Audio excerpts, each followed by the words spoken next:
स्वागत है आप सभी का class 10th maths toughest question series के पार्ट 21 में भाई। और अगर आप इस पार्ट में डायरेक्टली आए तो मैं आपको बता दूं, इस सीरीज में हम कुछ ऐसे सवाल देख रहे हैं जो आपकी कॉम्पिटेंसी, विजुअलाइजेशन और प्रॉब्लम सॉल्विंग को इंप्रूव करता है और आपको आपके कंफर्ट जोन के बाहर सोचने के लिए, समझने के लिए मजबूर करता है। बेटा अगर तुम ये सवालों को देख रहे हो, इस सीरीज को फॉलो कर रहे हो, बोर्ड एग्जाम के सवाल तो फोड़ोगे फोड़ोगे, बच्चे सवाल लगेंगे, लेकिन आगे की जर्नी तुम्हारी बहुत स्मूथ हो जाएगी क्योंकि तुम सोचने वाले विद्यार्थी बन गए हो, तुमको सोचना आता है, तुम्हारी प्रॉब्लम सॉल्विंग इंप्रूव हो जाएगी।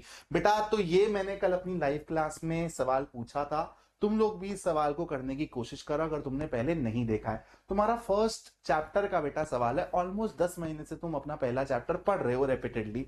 देखते हैं कितने बच्चे इस सवाल के बारे में सोच पाते हैं। तो मेरा सवाल है तुमसे कि भाई 0 और 5 का एचसीएफ क्या होगा एंड 0 एंड 5 का एलसीएम क्या होगा। ठीक है, ये मेरा तुमसे सवाल है। पॉज करो, सोचो, इसके बारे में कभी नहीं सोचा है। सबसे पहले बेटा हम एलसीएम से शुरुआत करते हैं, ध्यान से देखना और मैं आपको लॉजिक भी दूंगा प्रॉपरली। अगर मैं 0 की टेबल देखूं बेटा, 0 into 1, 0 into 2, 0 into 3, मैं कुछ भी 0 को किसी से भी मल्टीप्लाई करूं बेटा मेरे को 0 ही मिलने वाला है। और अगर मैं 5 की टेबल देखूं तो 5 into 1 मतलब 5 से कहानी चालू होगी, फिर 10 आएगा, फिर 15 आएगा एंड सो ऑन। अब बहुत बच्चों ने कमेंट किया कि सर 0 और 5 का एलसीएम 0 हो जाएगा, क्योंकि 0 की टेबल में 0 तो आता ही है और 5 into 0 भी 0 हो जाएगा, तो सर 0 ना इनका लोएस्ट कॉमन मल्टीपल हो जाएगा। बहुत खूबसूरत बात है। अगर ये लॉजिक लगा रहे हो तो बेटा दुनिया जहान में जो भी दो लोगों का एलसीएम निकालने को बोलूं सबका आंसर 0 आना चाहिए। सर इसका मतलब क्या? 2 और 5 का एलसीएम मैंने बोला तुमको निकालने के लिए, तुम लोग 10 क्यों बोलते हो? इसकी टेबल में भी तो आएगा फिर 2 into 0 और 5 into 0, तो भाई 0 तो सबसे पहला नंबर होना चाहिए जो इनकी टेबल में कॉमन है, तो तुम्हारा आंसर 0 आना चाहिए। तो तुम 10 क्यों बोलते हो? तुमने तो डेफिनेशन को ही खत्म कर दिया। तो बेटा सबसे पहली चीज तुमको समझनी पड़ेगी, तुम लोग फर्स्ट मल्टीपल से ही चालू करोगे, तुम ये चीज नहीं ले सकते। तो अब मुझे बताओ कि 0 की टेबल में तो हमेशा 0 ही रहेगा और 5 की कहानी 5 से चालू हो रही है, तो क्या इनमें कोई सा भी कभी भी कॉमन इंटरसेक्शन होने वाला है? क्या कोई कॉमन नंबर इन दोनों की टेबल में आने वाला है? The answer is no. That is Y 0 and 5 का एलसीएम नॉट डिफाइंड है। बेटा तुम्हें ऐसा क्यों लगता है कि हर चीज का आंसर आएगा ही आएगा? नॉट डिफाइंड भी तो हो सकती हैं चीजें, और तुमको समझ आया तुम जहां लॉजिक में गड़बड़ कर रहे थे। अगर तुम ये लॉजिक लगाओगे तो तुम्हारे तो बेटा जोन से भी तुम 2 नंबर ले लो, सभी का एलसीएम 0 हो जाएगा। अब बात करते हैं बेटा एचसीएफ की, ध्यान से समझना। एचसीएफ मतलब सर फैक्टर देखेंगे, फिर उसमें से हाईएस्ट फैक्टर देखेंगे। तो यार 0 ना एक खास नंबर है, क्योंकि 1 भी इसका फैक्टर है, 2 भी इसका फैक्टर है, 3 भी इसका फैक्टर है, चलते चले जाओगे चलते चले जाओगे।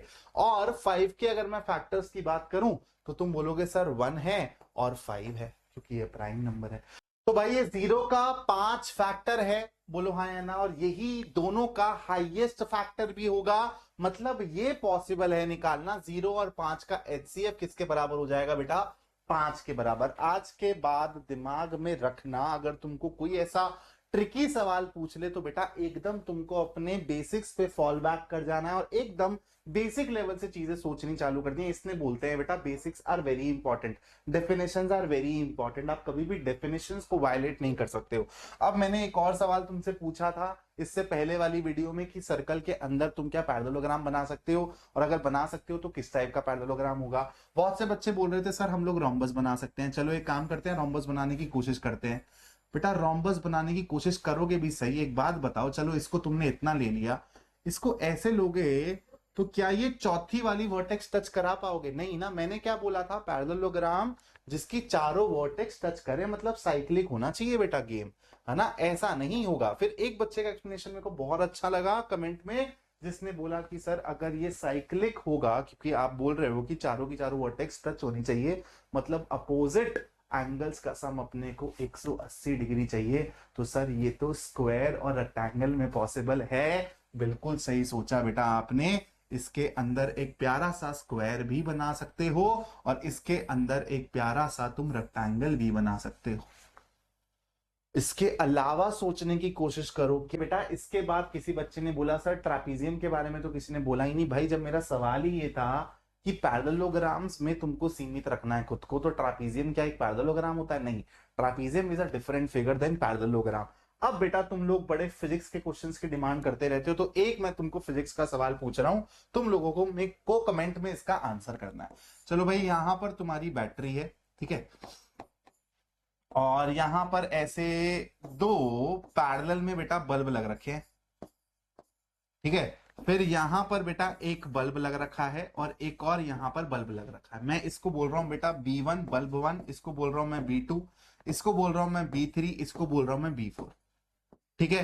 अब मैंने इसको बोल दिया, मान लो ये है 10 वोल्ट की बैटरी। मेरा सवाल तुमसे ये है, अगर ये B3 बलून ऑफ हो जाए, मतलब ये B3 काम करना बंद कर दे, तो B1 B2 B3, एक चीज गलत लिख दी मैंने, B1 B2 और B4 की इंटेंसिटी में क्या फर्क आएगा, तुमको ये चीज कमेंट करके बताना, ठीक है। चलो, I will be waiting for your answers. और भाई लाइव प्लान करना है तो आप लोग कमेंट करके बता देना कि नेक्स्ट लाइव कब प्लान करें। Thank you so much for watching this video. जय हिंद दोस्तों।